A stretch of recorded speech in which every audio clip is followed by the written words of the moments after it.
Yes. Can we have a quick, what do you guys do? Very quick, random. This presentation is Students, okay, experienced people, lecturers, faculty, okay. this all cover. We have a mix, so that I can find you accordingly. Thank you. So what is blockchain? Anybody wants to give answer? One liner, anybody wants? Yes? In the database that store the data in form of records and blocks, we use distributed ledger where you can write the details about the data, transactions, and all those things. That's the very simplest answer I am going to explain.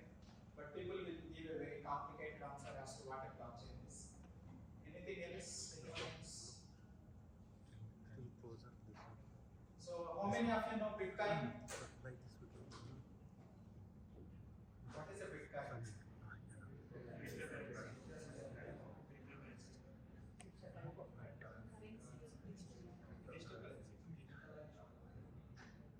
Why do you guys think a lot of people know about Bitcoin but not about blockchain?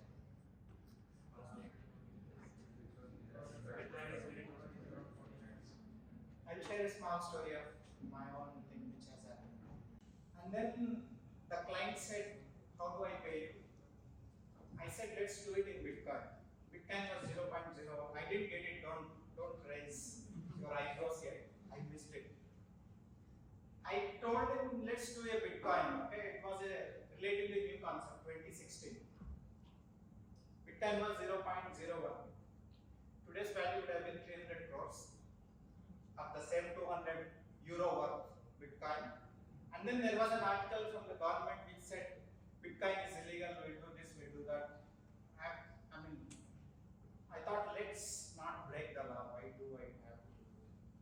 And then today, going by $42,000 value, it would amount to closer to 300 crores. I missed it. And most of us, it's the greed, honestly speaking, that drives the blockchain, especially the Bitcoin easy money making. That is what is driving the entire industry, and that's why most of us, not just few of you, the entire world, okay, most of them know Bitcoin rather than blockchain. Okay? So looking at what we can do with blockchain, the first one, the most used one is DeFi. DeFi is nothing but decentralized finance, and this is where the cryptos come. 99% of the industry is just around DeFi because it's easy to make money, easy to lose as well, lot of scams. Obviously, if the bank is giving you 7%, 8% interest rate, and if you can see a 1000% appreciation, okay, in a month, what else would people do? It is very easy for them to say, let me look at it. So the next one apart from DeFi is supply chain, and then comes healthcare. So there are 21 different use cases which have been identified by Deloitte where blockchain could be used. As and when the dust settles, the government starts to regulate the Bitcoin and the crypto, the DeFi markets. Eventually, the way the stock exchanges are regulated, the same way the DeFi is also will be regulated someday. And once that happens, the world will start looking into things beyond DeFi. And this is where one of our use cases into renewable sources and then sustainability, today's session will be relevant. Okay? So, any idea on sustainability, green blockchain technologies? Why do we need sustainability for blockchain?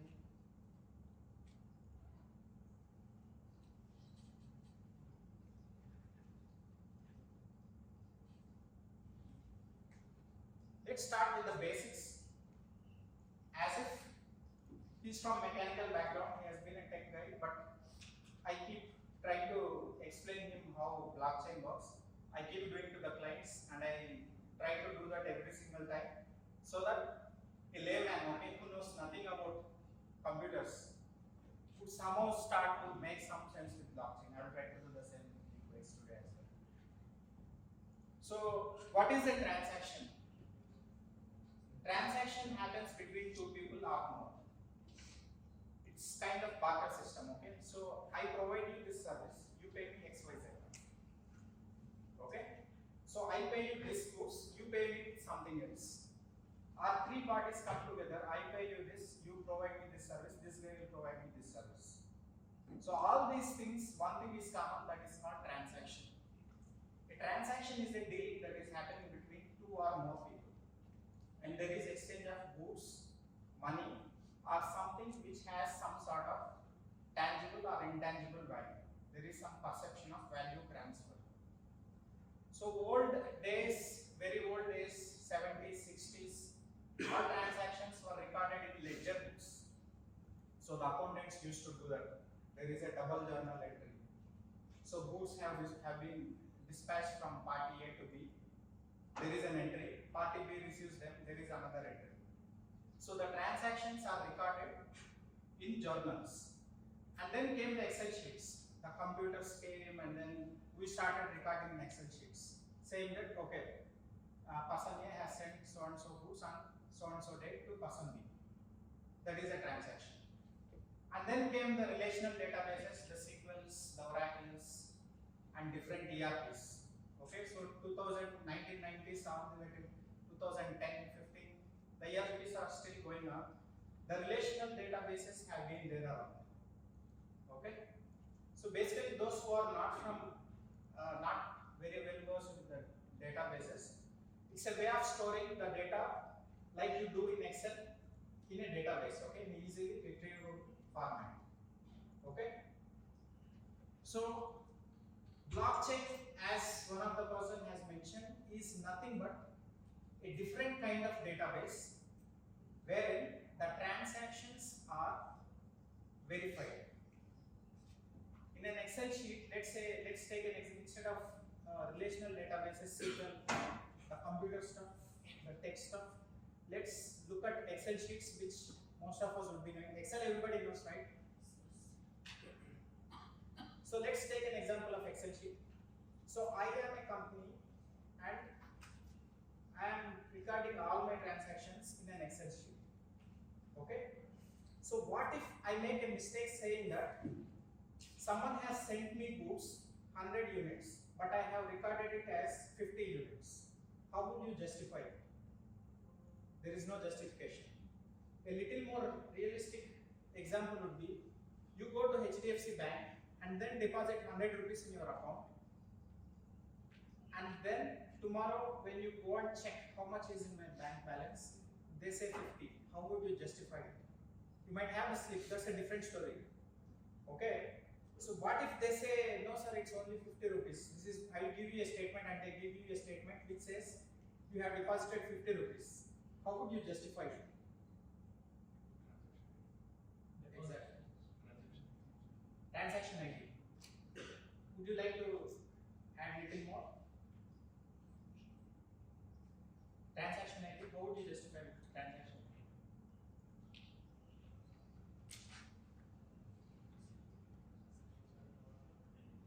A little more relevant example. You bought something on Amazon. Amazon says delivered. You never received it. How would you justify it?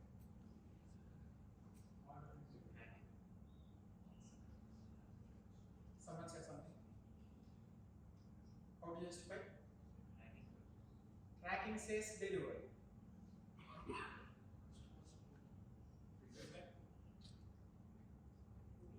The solution is blockchain. So in case of blockchain, what will happen is, when there is a transaction between two parties, party A, party B. First case, Excel sheet case. Okay, I am a company, there is a vendor, he has delivered me certain goods, A, B. Same way, HDFC bank case. HDFC is party A and end customer, myself, I am party B. And then Amazon is party A, I am the receiving guy, party B. And then there is another guy, delivery guy, who is party C. Okay, multi-parties. As I said, transaction is between two and more parties. The way blockchain works is, all the parties who are involved in the transaction, A, B, and in case of Amazon, C,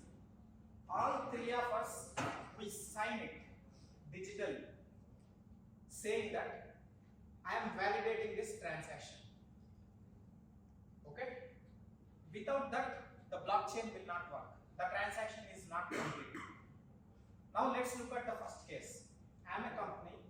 Someone has given me 100 units and I am entering as 50 and I ask him to sign it. He checks and says, I have given you 100 units, not 50. Why have you entered 50? So I am not signing. So the transaction is not valid.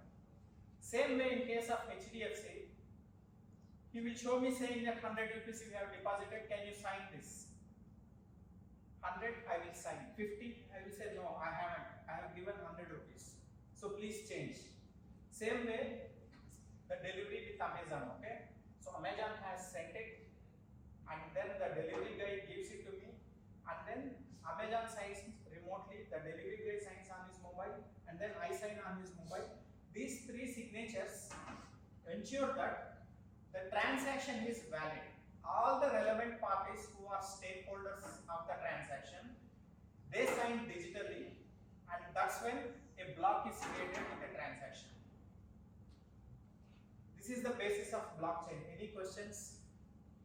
How does it relate to cryptocurrencies? I will explain in a bit, and other sectors. But this is the core understanding, what a blockchain is, how it works. I hope there is no technology involved here. Basic stuff. Some transaction happens, all the relevant parties sign for the transaction. Are we good? Any questions on this? So what a business? Exactly. Okay. So these transactions could be from any sector. If it is DeFi, I hold 100 bitcoins, okay, and each one of you hold 1 bitcoin. I stand up and say, I am ready to pay you 10% extra. Can I buy it from you? Whoever is ready, they transfer their bitcoin to me, and then the transaction, I sign saying I am buying from you. You sign saying I am selling to you. There is transfer of asset. The same way, wherever the sector is, if it is supply chain, goods move from one point to another point, like in any business. Okay? If it is in banking sector, money moves from one person account to another person. So everywhere the transactions are signed. So the blockchain is nothing but a database with stakeholders' signatures inbuilt into the system. So when you take a loan, okay, or when you go for a new employment, so what happens is they do a verification. So someone says, I have taken a loan last year, I have closed it. But still the guy who's giving the new loan, fresh loan, he goes back to the authority and says, can this be verified? In case of employment, they will check the record. Has this guy worked with Wipro or not? He says 3 years. Is it valid or not? So there is an entire retrospective process that is there in the day-to-day activities that are happening in our community. And everywhere, I mean, there is an entire industry who are working for these validations. Now just imagine the transaction, whatever is there, and in case of students, I mean, your education certificates, if they are issued on a blockchain, and all you have to do is verify who has signed and certified. If the signature is from the relevant authority, the university, that's it, you don't have to go back and verify. If it is signed by HDFC Bank, and if HDFC Bank is where you have to verify, you don't have to go back and say, has this guy really closed the loan? Okay? So the trust factor comes pre-built into the system. That is why blockchain will add value. All the retrospect transactions, whatever has happened, the validations, you can cut short straight away. You don't have to go and verify with each and every party. Clear? So you store your data in an Excel, and within the Excel, you have digital signatures of the parties who are part of the transaction. Next time someone wants to verify it, all you do is you check the guy who has signed it, is he the right guy or not? That's it. You don't have to validate anything else beyond that. So this is how, at a very, very, very low level, in a conceptual level, how blockchain works, what blockchain is, and on top of that, what we can build, that is infinity. it's all depending on the imagination of the people. So Web 2, Web 3, we might have seen a lot of buzz around Web 3. So what is Web 3? People are still figuring out. This is a very nascent industry. Where you would use, how you would use, it is all open to people's imagination. As long as you know how it works, the core concept, there is something called first principles. So when you have a complex problem, okay, Elon Musk follows this. He says, whenever there is a complex problem, you have to break it down to the lowest level, atomic level, where you can't break it down any further. Once you are at the lowest atomic level of the problem and start building upwards with your knowledge, then there isn't anything that can come and beat you. Because when you look at a very big problem, it is very hard. If you are trying to build a, let's say, sending a satellite to moon, okay, where do I start? I mean, there could be a million different parameters. The easiest way is get down to the bottom of it and start with the lowest problem which anyone, even a kid, can understand easily. And this is what we have done with regards to the blockchain. This is the core concept. This is how the blockchain works. Okay? Moving next, how does it work? Okay? So there would be a different set of nodes. A blockchain is nothing but a collection of nodes. Okay? So if the Excel sheet is with HDFC Bank, they can always manipulate it. What if there is one Google sheet which is shared across SBI, ICICI Bank, HDFC, and then RBI, and then few individual NGOs across the society? What will happen is, whoever is changing, okay, if HDFC is saying my transaction of 100 rupees, they are manipulating it to 50 rupees. Immediately all the folks who are having access, they could figure it out. If they see the history, they see that, okay, HDFC has made 100 rupees to 50 rupees. Right? This is where decentralization comes into picture. Centralization is nothing but one entity holding all the data. Amazon holding all the delivery data. How would you justify it? Okay? One bank, single bank holding all the data. This is centralization. Decentralization is nothing but multiple activities, okay? All the people who are stakeholders. We don't want the Google sheet to be accessed by entire Indian population. But whoever is a relevant stakeholder, okay? There is interbank transfer, okay? So that interbank transfer, whoever are part of that consortium, if you look at NEFT, IMPS, okay, there are some 21 main banks who does the main transactions. So all these 21 parties can be part of the consortium, and if they have access to the Google sheet, anything anyone is manipulating, you can easily understand. You can identify it. Okay, so that is what decentralization is about. So there would be multiple nodes. The smallest number is 5, 7, 11, and it goes on. It can run into few thousands. Ethereum has closer to 49,000 nodes, okay, which is one of the major blockchain industry. So you have to see that the data is distributed and there is no one single owner of data. Okay. Any questions on decentralization? Here, Excel on your laptop, centralization, a Google sheet shared across the entire community who are relevant stakeholders. Okay. Next to the decentralized concept, what we have is, how do you record the transactions? Who will record the transactions? Okay. So the way this happens is, the entire transaction is hashed. Hash is nothing but encryption. Okay. So encryption is nothing but, you give a piece of text, you hash it, okay, you just jumble it and then make it into a format which cannot be read by the rest of the people. This is encryption. Okay, there are some algorithms which do that, and in blockchain, the commonly used encryption algorithm is SHA-256, SHA-256 algorithm. And there is next version of SHA-512 as well. So these encryptions are something like your password, you can see it. The bank can't. Ideally, the bank can't, because it is in encrypted format. If they try to open it and see it, it will be some jumbled text. Okay? So whatever data is there in a transaction, that transaction is encrypted and posted to the network. Blockchain is nothing but a network of nodes. Okay? So this network of nodes we posted, and whichever node, there are multiple ways how the transaction is posted to the network. I'll just explain it in the next slide.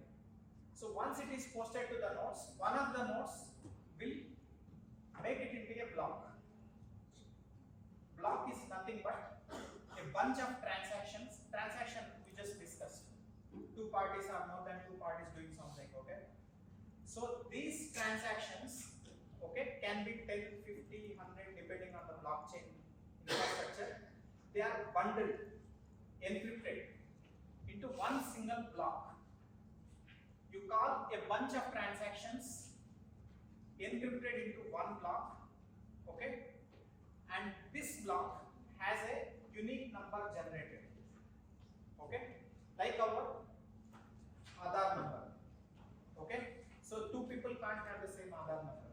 Same way, each block has one unique number, and then one block typically is created from 2 seconds all the way to 30 seconds. So whatever transactions are there within that period generated, let's take an example of the bank, okay? So HDFC has 5 account transfers, SBI has 7 account transfers. So these 5 plus 7, 12 account transfers, they are submitted to the blockchain, and these 12 are encrypted, put into a block, and then a new block is created. Okay? The unique number that is generated, that is taken, and with that, the next block is created, and it goes on. If someone wants to change, let's say, the 1000th block data, what will happen is the entire 999 block data is corrupted. It won't match. So retrospectively, you have to change the data of entire blocks, right from the block 0, which is practically impossible unless you are looking at quantum computers, which is, I don't know, maybe 10 to 25 years away from us, from reaching a practical use point. So till that point of time, next 10 years at least, it is practically impossible to change what is there in the blocks. So the blockchain data is immutable. Mutable is the HDFC example where they change 100 rupees to, by the way, no HDFC implies, right? I'm just taking it as an example. No specific mention or anything, please don't. So changing of 100 to 50, that is mutable, which means you are changing the data. In case of blockchain, what happens is 100 rupees is there in block 1000, okay? If the transaction is there in block 1000, and after 5 minutes we have realized, oh, it is not 100 rupees, it is 110 rupees. For whatever reason, both HDFC agrees, I agree, it was my mistake, customer says my mistake, it is 110 rupees. Please change it. So what will happen is, in block 1010, okay, not in 1000, but in 1010, I will change the value from 100 to 110. When you look back at the transaction, the first transaction would be retrospectively downwards, okay? It says, I have deposited 110 rupees. Collection validated by HDFC and myself. However, it will also contain the transaction which is prior to that 100 rupees in block 1000. So if you look at the data, you can clearly see that some mistake has happened. However, both the parties have signed. So this is called immutable. So you can't change the data. You can only update it. Okay, so 100 rupees to 50, you can't do it. You can say 100 rupees fine, okay? I have accepted at this point of time. However, there is a mistake. I update it to the new figure. So blockchain is immutable. These are the words. The reason why I am specifying is these are very common buzzwords. What is a block? What is encryption? What is a transaction? Immutable. You'll be hearing in the industry quite a lot. Everybody talks about it. So that is the reason I am emphasizing a lot on this so that you guys understand what each of these terminologies mean. Okay? So blockchain is an immutable ledger. You can't change the data.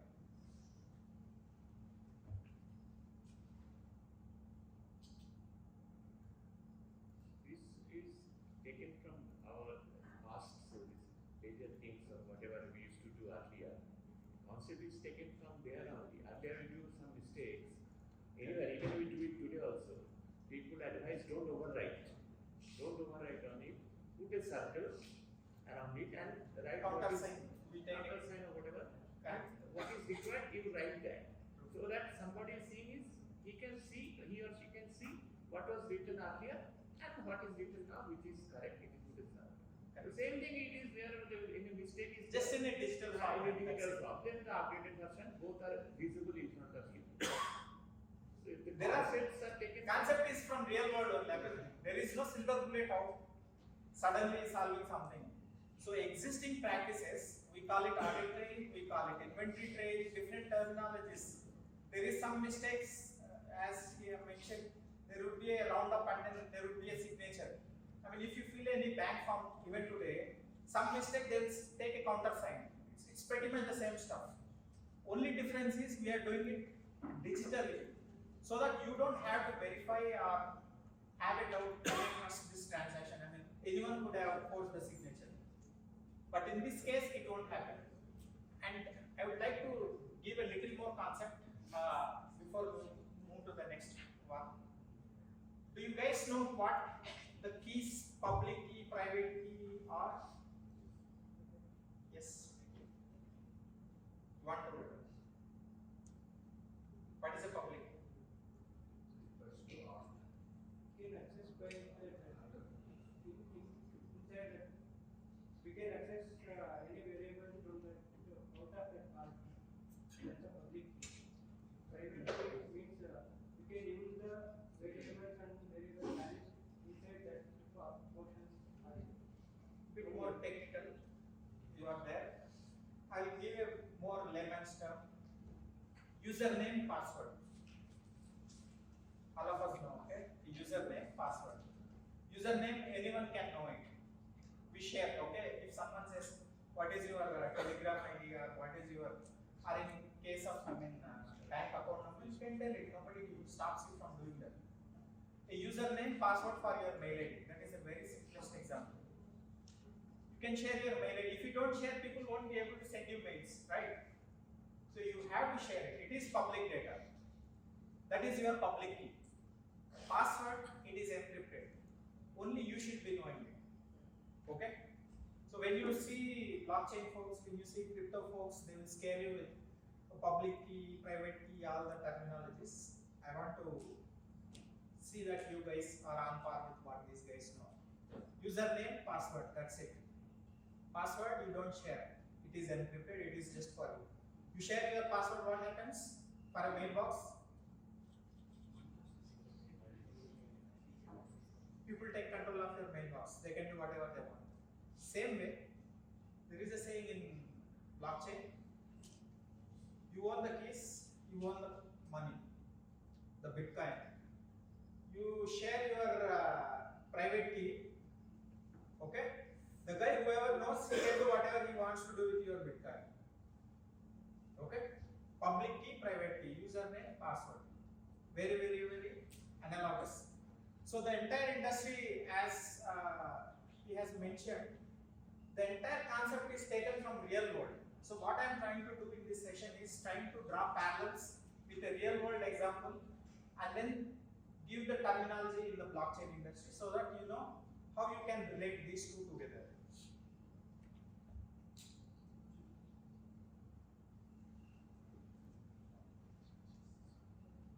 How does this impact environment? Do we really bother, the audience in this room, do we really bother about how it impacts the environment?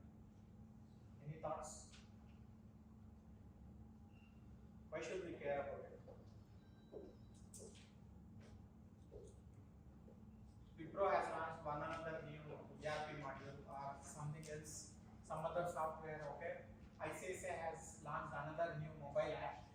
Why should we care? Blockchain is one another thing, one another Web3 company will launch one another app. Why should we be concerned?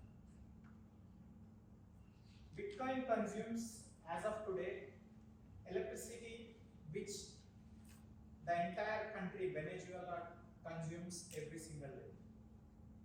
Just the Bitcoin ecosystem, it consumes electricity as much as the entire country of Venezuela consumes. And by the way, Venezuela is energy rich. It's a very poor country though. And petrol is 1 rupee 20 paise there per liter.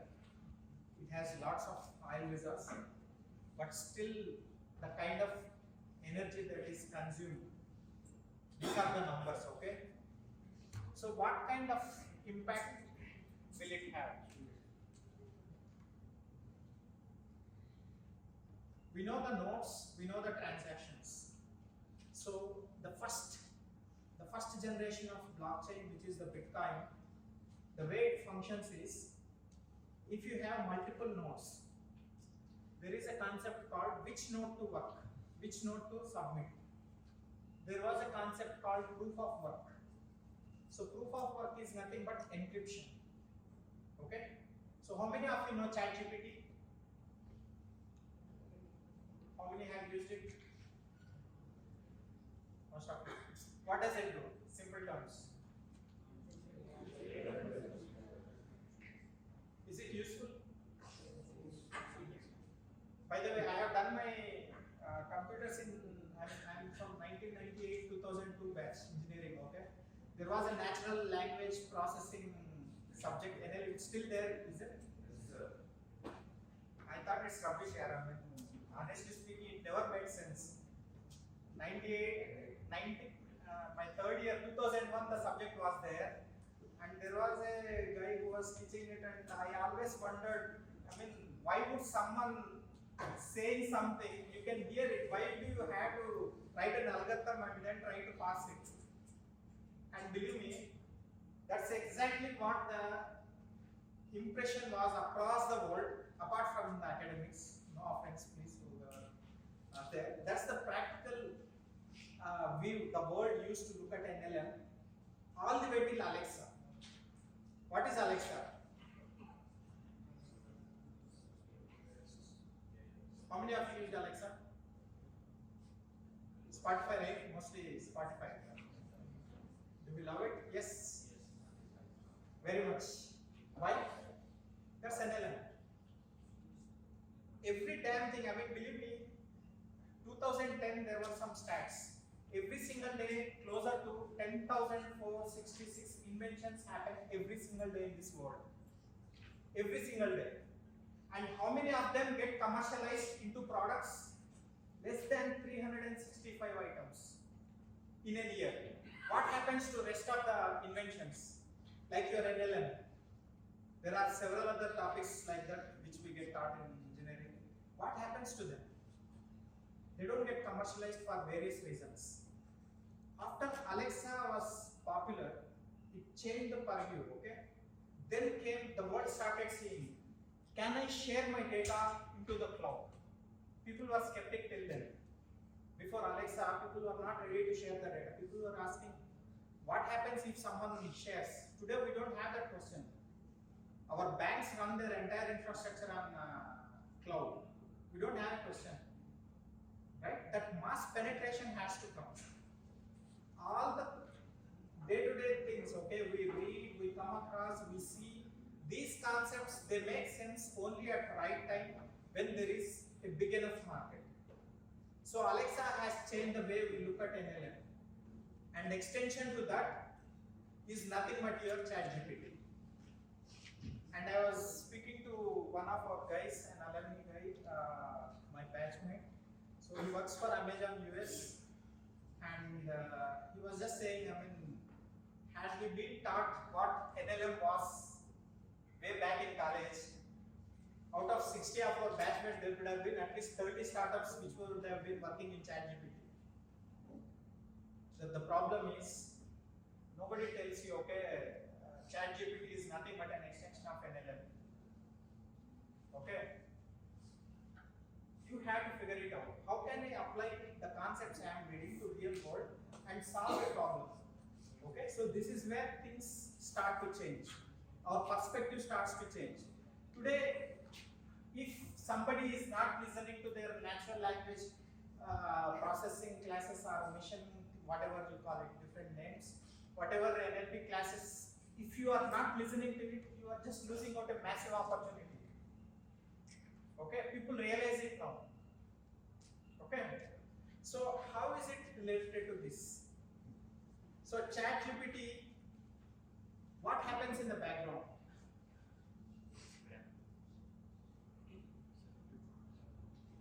Loud, please. It extracts. Okay. Something. How does it process? It's a AI model. I give a question. It processes it and then gives the data, right? Behind that, do you guys know that billions of transactions happen before your query is answered? ChatGPT won't be free forever. The paid plan is $20. Mark my words, maybe by next year it would be $200. The basic plan itself it would be $20 or higher. Okay? The reason is there is a lot of processing that is involved.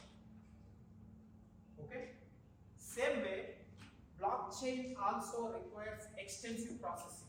The first generation of blockchains, which is nothing but Bitcoin, they had a concept called proof of work, encryption.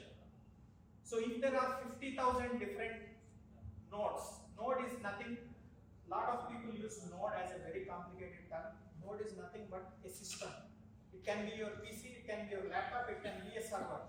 As simple as that. Okay? So you put the software in it, it becomes a node.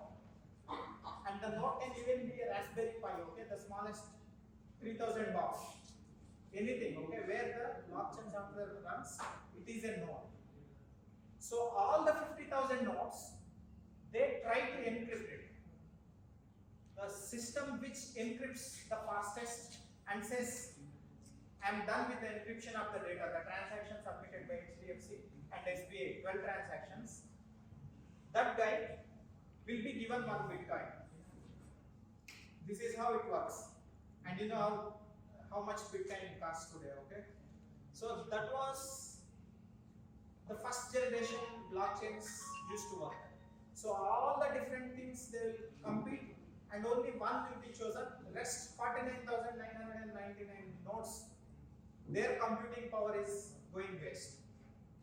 So imagine millions of transactions being encrypted every single day and few thousands, few lakhs of blockchain nodes competing with each other and then resulting in only one system doing the job. It's something like the entire college writes the exam and only one guy gets a job. Rest all we don't get anything, okay? It is very often waste of resources. And that is the reason why lot of energy is consumed. This is layer 1 or generation 1 Bitcoin kind of blockchain. Even today, Bitcoin follows proof of work. Okay? Carbon footprint. What is carbon footprint? I know it doesn't make much sense to a developing country like India, but believe me, people pay money. People pay money and then, especially the countries like Europe, okay? When you book a flight from a European airliner, after booking he will say, would you like to save your carbon footprint? What it actually means is, they collect money from customers saying that you want to offset your carbon footprint and then fund some third world country. Makes sense, doesn't? What is a carbon footprint? Any idea? Exactly. So we are seeing climate change and unfortunately all the developed countries, the EU, the North Americas, they have done their emissions, their set of emissions long back. Before 1970s, their industrializations have happened They have damaged the environment like anything. They have already done it. Now they start telling on giving all kinds of targets to countries like us. We too need a fair chance. We need our own chance of development. We can't say if I employ people here, okay, I might have to put in a machine and then reduce the way it is working, and my input cost of manufacturing goes up by some percentage, 20%, 30%. We can't, we are a developing country, we can't afford all those things. I mean, if the price of onions or tomatoes goes to 100 rupees, there are governments which have fallen down and changed. And if there is, imagine something manufactured in India, okay, let's say a bottle of water, okay, with all the ESG practices, if they say 10 rupee bottle, you pay 25 rupees, do you think we will buy it? The entire industry will fall flat, right? So the carbon footprint is nothing but the emissions, and these European countries, the developed countries, what they do is, the concept is very simple. Carbon dioxide emitted anywhere in the world, you can offset it. If you reduce anywhere in the world, it will have the same impact. So if they do the offset in their own countries, if you have to offset 1 ton of carbon dioxide in Europe, it would cost closer, if it is Germany, it would cost closer to $1,000. For that reason, what they do is, they come to third world countries, they go to Africa, they go to Indonesia, they come to India, and then offset here, where 1 ton of carbon footprint is closer to $68. They save money. How do they do that? There are few projects where carbon emissions could be cut down. Okay, so they invest in those projects. So carbon footprint is extremely important, because the faster the environment deteriorates, irrespective of the logic I said, okay, the bottom, the development countries, all those things, end of the day, we all have to face the same brunt of the environment, not just the Western countries. So we do have collective responsibility for that. So we have to do whatever best we can within the society permits. So carbon footprint, the blockchain is an extremely big guzzler of power. So we have to try and see that we minimize the carbon footprint. How do we do that? I'll discuss in the solution in the next thing. And then scalability concerns. So number of transactions that could be done, Bitcoin can do 2 to 5 transactions per second. Ethereum, the second largest blockchain, it can do 30 to 50 transactions per second using proof of work algorithm. Because encryption, you have to encrypt the data. Imagine ChatGPT is used, it has just replaced the newspapers, our social media, the news we use, the WhatsApps. What will happen? Practically not possible, because there is tons of information that has to be processed. So we have scalability issues there. And then finally, the public and regulatory scrutiny. So what kind of impact blockchain is having on the environment? What kind of data privacy laws? So data, lot of the countries, including India, they have a mandatory requirement that the data generated within the country should be stored within the country. Imagine my bank transactions, if it is a Google sheet and anyone can access it, what will happen? Any idea? We'll know all the banks, all the businesses who take banks' money, our money, and then run the show where there is no business at all. Okay, everything is public. In fact, there was a Raghuram Rajan who was the earlier RBI chief. Okay, so he moved out for various reasons. One of the main reasons was he wanted all the non-performing assets to be declared public. The businesses said no. The government said no. RBI said no. Reason is, if you know some bank is not performing well, some industry is not performing well, the way the credit works is, if you have very good credit rating, okay, if you are a very wonderful bank, even if you give less interest rates, the banks will still get deposits. Okay, if a bank, a cooperative bank, which gives 10%, 12% interest rate, why do you think they give you higher interest rates? Because they are not as sound as SBI is. The moment you publish the data publicly, Who do you think will go and put money in a cooperative bank? No one will do that. So to run the system, certain data has to be private until and unless it is relevant to be revealed. And that is the reason why whatever data we are having here, it has to be private. It should not be accessed by everyone. How do we control it? Blockchain is all about transparency. This is like you want to make it public and at the same time you want to make it private. How do we do that? There are challenges. The industry is still figuring out. Okay, so this is where we have a concern about the regulatory scrutiny. Okay, blockchain is about anonymity. Okay, so who is doing what? Your username can't really find your address or yourself. It is anonymous. All the transactions on blockchain are anonymous.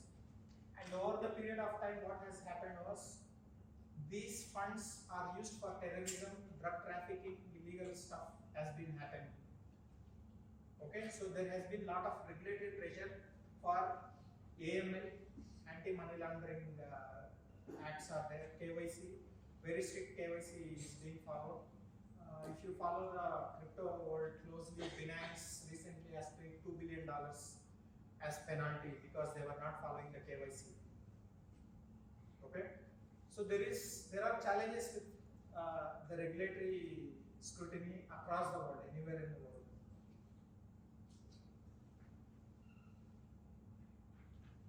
Why do we need sustainability?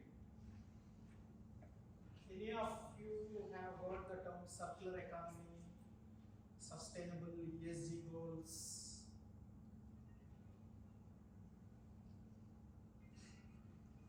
So the way we are consuming the raw materials, the way manufacturing is happening, the way we are progressing with our needs, human needs, by 2040 we require 1.3 planets every single day so that our needs are met. We need 1.3 Earths every single day. Okay, so I'm wearing a shirt. So where is this fabric coming from? Cotton. Okay. So how do I get the cotton? Okay. So these are challenges. I'm driving a bike. Okay. There is a tire. I need virgin rubber. Okay, not recycled one. So how am I getting that rubber? So all these resources, the natural resources, the world requires 1.3 Earths every single day so that all the human needs are met, which is practically impossible. We have only one Earth, we can't properly get along with it, let alone getting new kind of resources. This is the paradigm we are facing, this is the challenge we are facing. So Europe, they have done their part, the industrial revolution, all those things in 1800s, 1900s, long back, but at least now they are on the right collective path. By 2026, they have identified EV batteries, IT goods, pharma, fashion. These four sectors, any goods that are manufactured and imported into Europe, you should have a digital product passport, which will track right from the beginning of sourcing of raw material, manufacturing, distribution, end user consumption, and then recycling. That's a cycle. You start with the raw material and then end with recycling. As of now, what is happening is, I use this laptop, after 2 years, 3 years, I may go for a change, I throw it away or I sell it for whatever price it fetches. This one, where it goes, they break it, they throw it away, they pick whatever happens. However, can this be reused by someone else who might not require the same compute power as myself? Recycling, okay? Rubber recycling. As an example, Saudi Arabia is the first country in the world which has made it mandatory in 2018 that every single tire that is ever used or sold in Saudi Arabia has to have an entire circular economy life cycle, from start point all the way till recycling. The tires we sell or we throw away, they have to go back, have to be reused in the industry. The estimate is up to 46% of the raw materials we use, they can be reused. But that is not happening. These things will only take into action when there is a mandatory rule. How many of you wear helmets every day? How many of you wear when you go to nearby shops? I mean, you go to Milk or Star Bazaar? None of us, right? Why? If I am on the road and the main road and if the guy catches him right there, earlier it used to be like 50 rupee, 100 rupee, it used to be okay. Now that the government has made 2005, this guy will say 2000, we have to shun fire cut. You get a new helmet in that money, right? We don't do that while I mean, it's the same thing, right? Same person, same accident could have happened. Same. So we humans, I mean, we have to accept few things. We follow things only when it is mandatory, okay? When there is a challan, then we will go for it. The same way, unless something is made a regulatory, okay, implementation is really tough.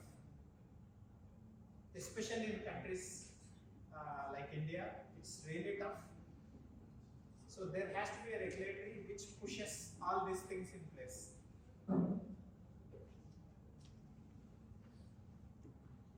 Does you guys, I mean, how do you guys see? Does it even make any sense? This entire session, I mean, blockchain could have been in a different direction. Okay, there are 1,000 ways in which this session could have been.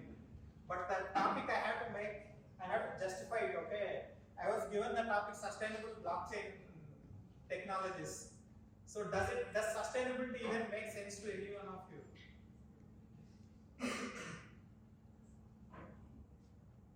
Yes, no? How does it impact you?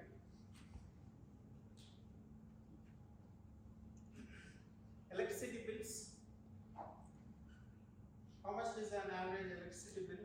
1,000, 2,000, 0? Karnataka is a different story. You have to see after the elections on this. So most of the electricity bills, which used to be 5 years back, which used to be around 4 rupees to 5 rupees a unit, and there were few states. I don't want to comment on specific schemes or any political stuff. Few states like Telangana, Andhra Pradesh especially, okay, and then few other states where there was surplus of power. Okay, what happened to it? I mean, 4 rupee, 5 rupee unit, today we are paying 10 rupees, 11 rupees, 12 rupees. What exactly is happening? I'll give another perspective to this. How many of you use solar? Most of us, right?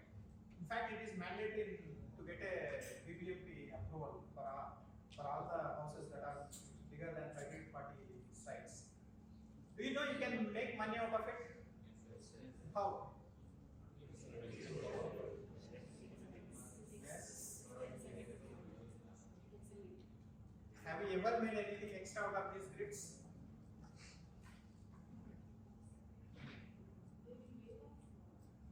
They will. Correct. Now answer this question. Rupee or dollar? Dollar, right? Imagine you are making 50 rupees worth of electricity produced from your solar panel. 50 rupees or $50, what do you want to get paid in? How? If there is a guy who can use ChatGPT and build a story around it saying that this is how you European markets, American companies, I can do an offset. Rather than consuming a thermal power, 50 units of electricity, okay, I am replacing it with these solar powered ones, and this is my, if 50 units of thermal power has to be generated, this is the carbon that is emitted, and this carbon emission I have offset in my house using my solar panel to get a number. You put it on blockchain, nobody will believe people, okay? A lot of the carbon offset projects are scams. Lot of the projects, I mean, someone says I have done so and so carbon offset, how would you justify it? Put it on a blockchain. The BESCOM will certify saying that, okay, these guys, they have used so and so, they have avoided using thermal power, with these units, and then you sell those credits to the European companies. You get paid in dollars, euros. Nice, right? Sustainability does make money, so you should look at it seriously. This is a multi-billion-dollar idea. Okay, if someone is smart enough, they can start selling it. I mean, this is not something like people saying, I will send a rocket to so and so place, do it. It's not a very tough thing. You go and try to buy a flight ticket from any of the European airliner, you will see some add-ons would be there, okay? Your breakfast, blah, blah, blah, all these extra services. Within that, there will be one service which says, buy your carbon offsets. This is very much happening. The only lack of knowledge how sustainability works across the world, we look at very small paradigm, okay? For us, 50 units, what happens? I mean, in fact, in our house, we don't have solar. I bribed him and just said, Choda yaar, it looks very ugly, I don't want. Bangalore, I mean, how many days there will be sunshine? I don't believe in this concept. Let me get over it. And we don't have solar, okay? Imagine, I know this. Okay, 5 years back, had I known this, I would have said, let me have a solar, okay? If not, whatever it is doing, it is not doing to full extent. I can make some money out of it and pay my electricity, rest of my electricity bill. Why not? Electricity bills used to be 500,000 long time back. Now it is like few thousands for most of us. So if it is offset, why not? I could have done it, right? Sustainability matters. I have given just one good example for you, where it is something similar to the helmet kind of story, which you could relate and take it seriously.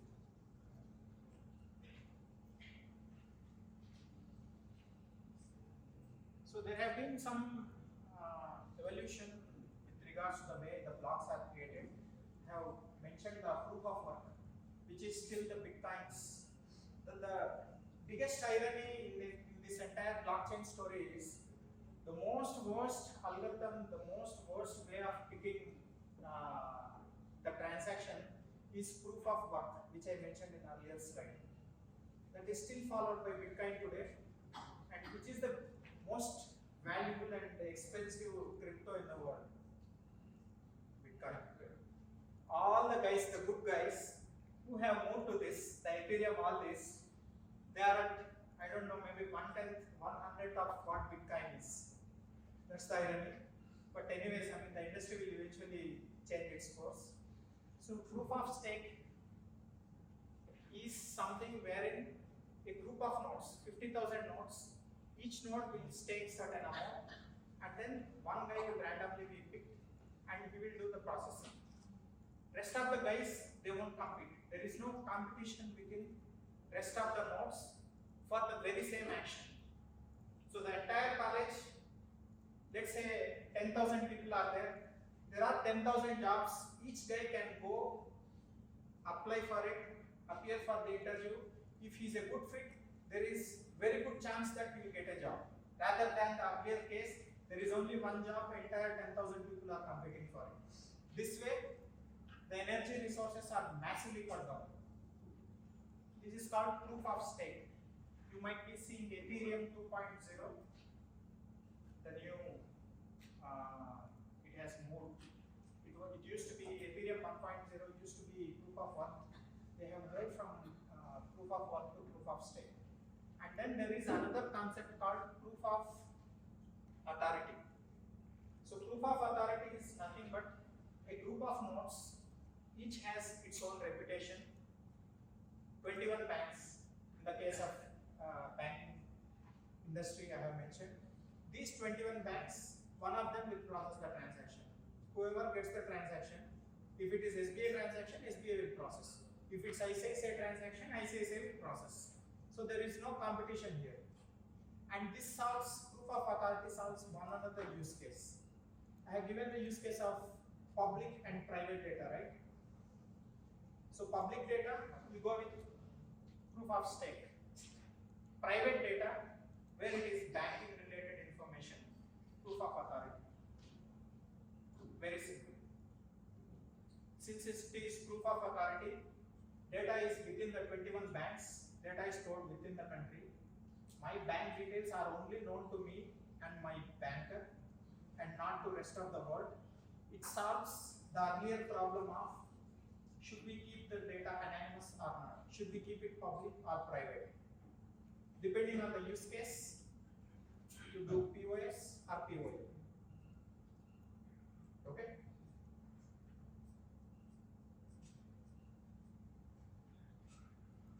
Digital product passports I just mentioned.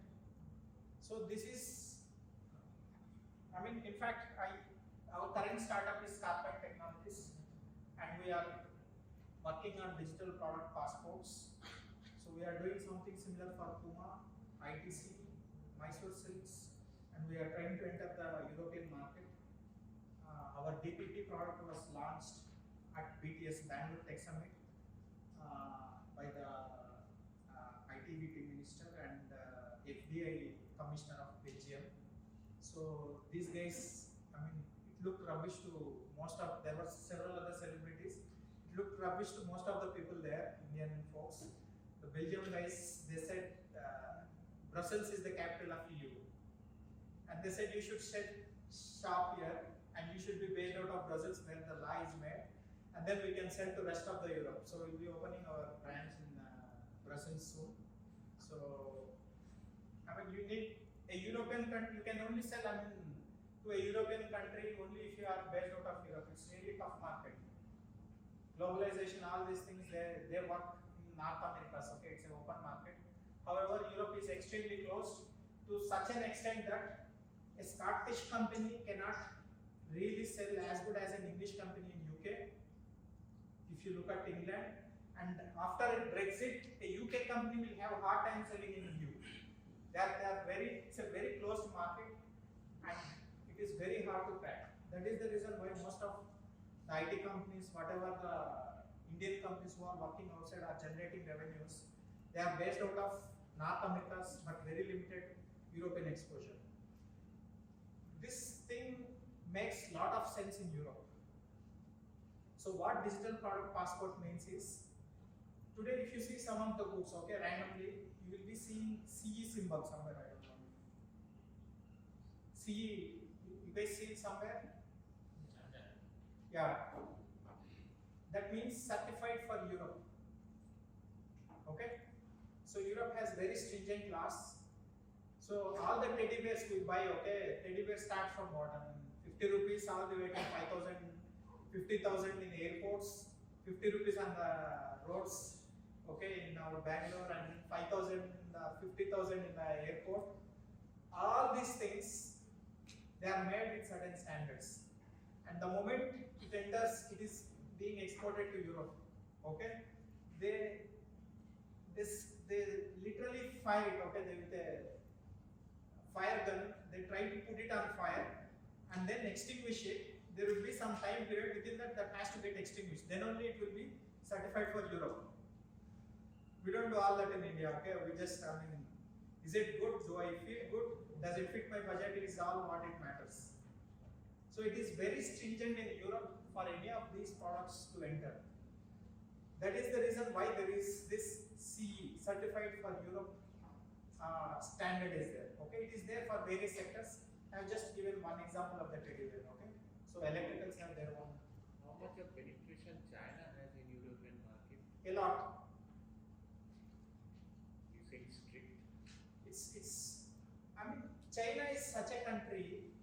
So you want something for 1 rupee, you get a 1 rupee kind of material. You want 100 rupee. Apple iPhone is made there, and then even the local GTEL kind of 500 rupee phones are also made there. So it all depends on what kind of expectation we set. And why is it relevant is one of the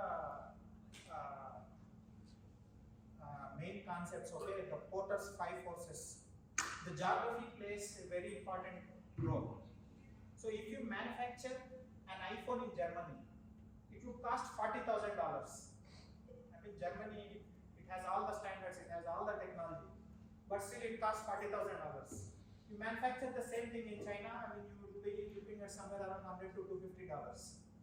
And imagine China trying to make a supercar like Ferrari. The cost would be, I don't know, maybe 100x, but still they won't be reaching that perfection. So this is one of the core concepts which they teach in, I'm not from management by the way, I'm not a management student.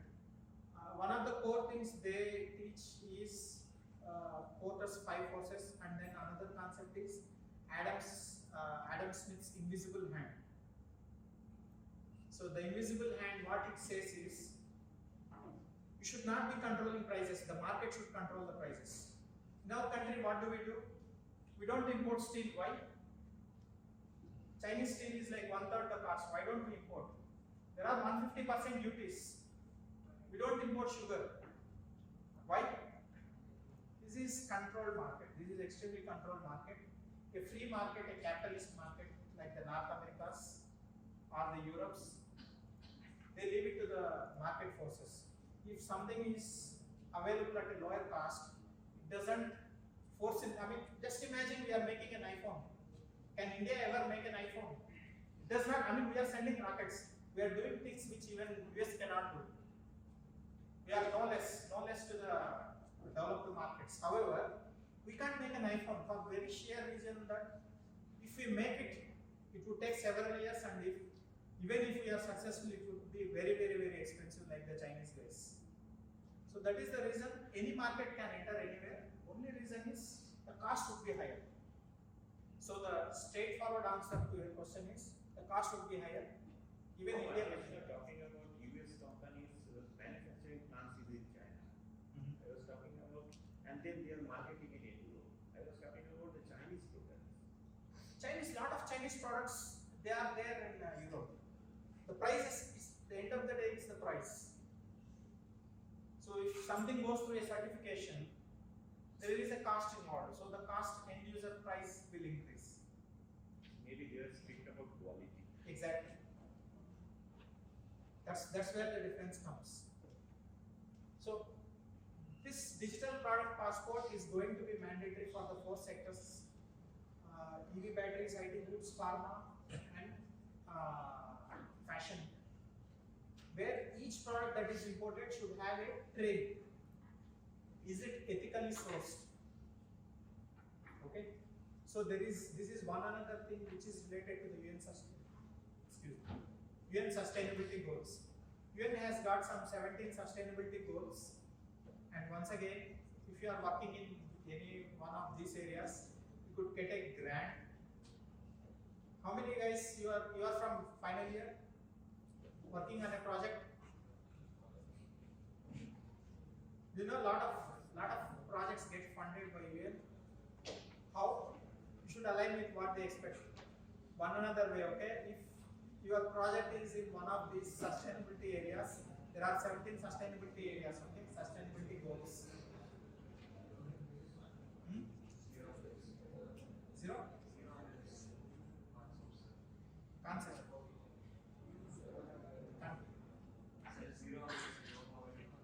No poverty, exactly. There are 17 such concepts, okay? Equal work opportunities, work areas, sustainable manufacturing practices, poverty elimination. There are several areas.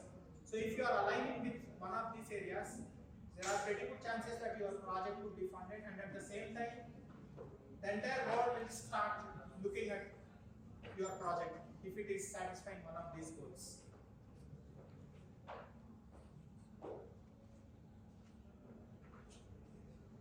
So circular economy start till manufacturing usage, and then finally till the recyclability, and then regulatory compliance. So is it ethically manufactured, ethically sourced? All these things will be published in the digital product passport.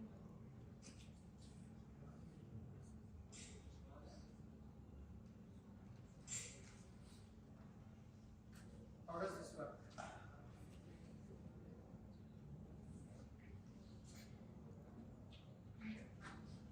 Guys, some others there, any questions?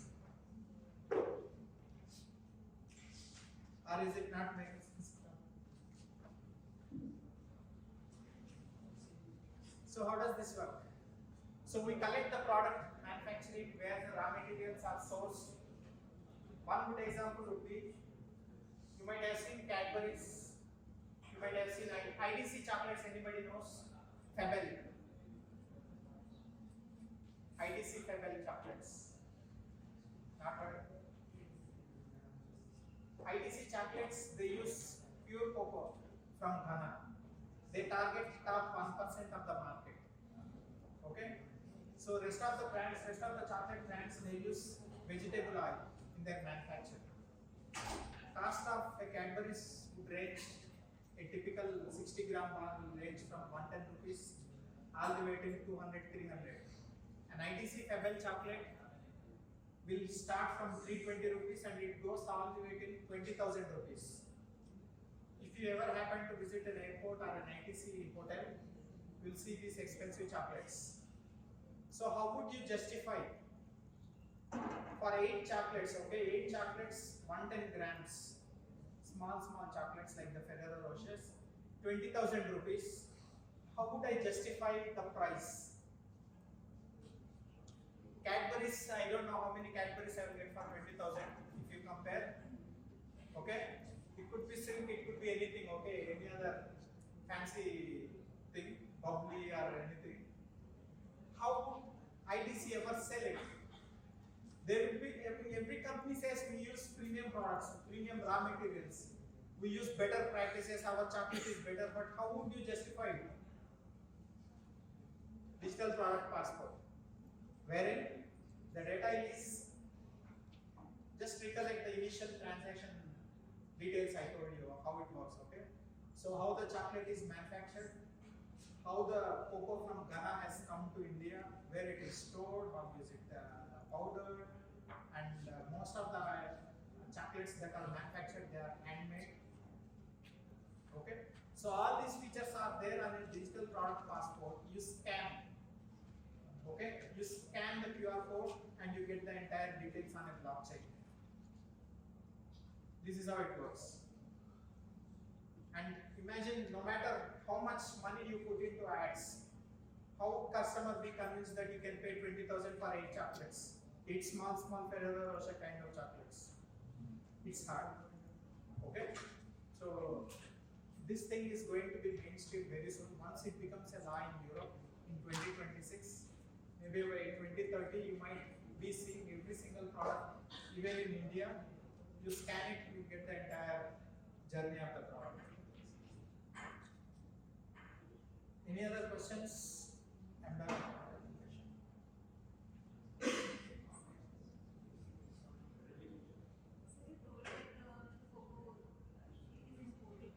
How that someone will scan the and it will get information. But how it is we will believe that in the back end the same thing is happening. That First thing, is right question.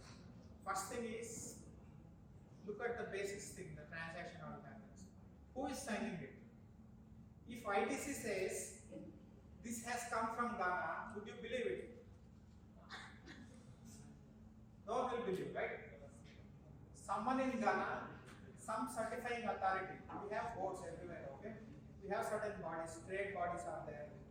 So some trade body there should say this has come from this farm, and then the import data, the customs should sign saying that this item has been moved to India on so and so date.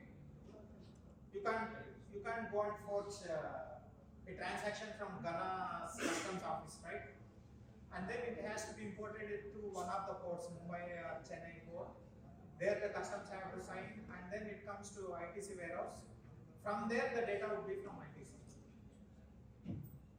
So all these parties should sign the transaction.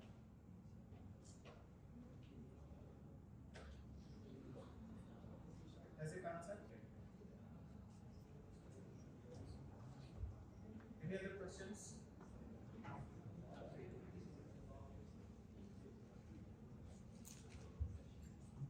new on this thing.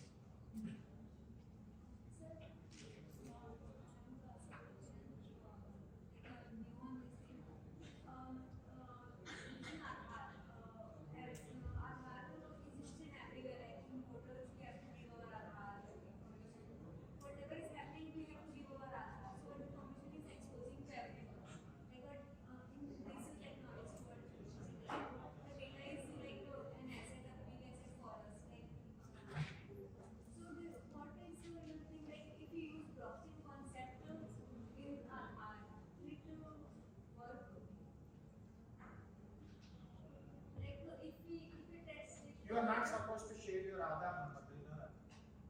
You are all, but we all do, okay, even I do. It is not supposed to be shared. A VIN, okay, a virtual number is supposed to be shared. Okay, however,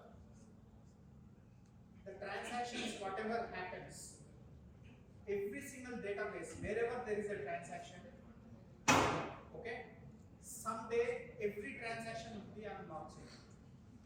The reason being, we have scalability issues. I have mentioned in one of my slides. Scalability issues. CBDC, how many of you have heard about CBDC, central digital currency, digital rupee? Anyone using?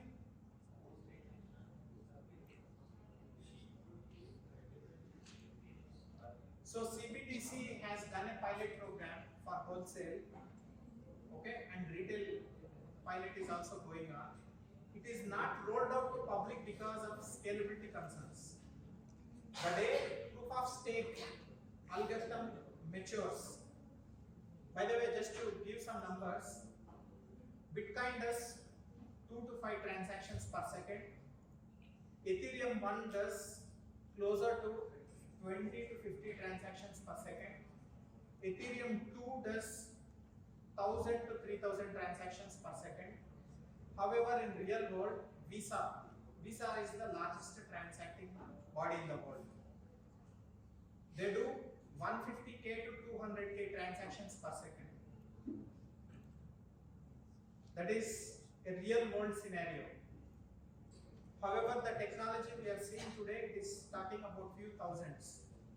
The day the technology matures and then reaches few hundreds of thousands of transactions, every single transaction, including our UPI payments, the backend would be blockchain. It won't replace the existing systems. However, the transactions would also be recorded along with the transacting party signatures on blockchain.